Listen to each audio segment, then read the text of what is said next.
Me 29 nëntor shënon 2 vite nga vrasja makabre e Liridona Ademajt, e ekzekutuar brenda automjetit ku ndodhej me bashortin dhe 2 fëmijët e saj të mitur. Ngjarja e rëndë e inskenuar fillimisht si grabitje u zbardh nga prokuroria, e cila zbuloi se porosia për eliminimin e saj kishte ardhur pikërisht nga bashkëshorti Naim Murseli. Hetimet e uthelluan çuan në ndërtimin e një skeme kriminale ku sipas akuzës Murseli kishte premtuar 30.000 euro për vrasjen e gruas së tij. Sipas prokurorisë, ai madje kishte mbajtur fizikisht Liridonën për ta penguar t'i shmangej plumbit fatal. Ekzekutori i dyshuar i vrasjes e rezultoi të jetë Granit Plava, ndërsa Kushtrim Kokalla akuzohet se e ka rekrutuar atë.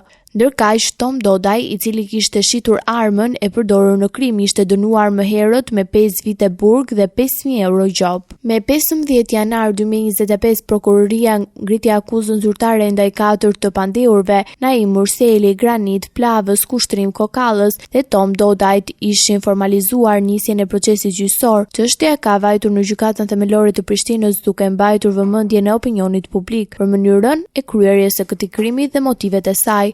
Për vjetorin e 2 të vrasjes, vëllai i Liridonës publikoi një mesazh të dhimbshëm kujtimi ku theksoi se familja nuk do të ndalet derisa drejtësia të vihet në vend. Liridona Ademaj la pas 2 djemë të mitur, të cilët sot ndodhen në kujdesin e shtetit suedez, ku familja e saj ka jetuar prej vitesh.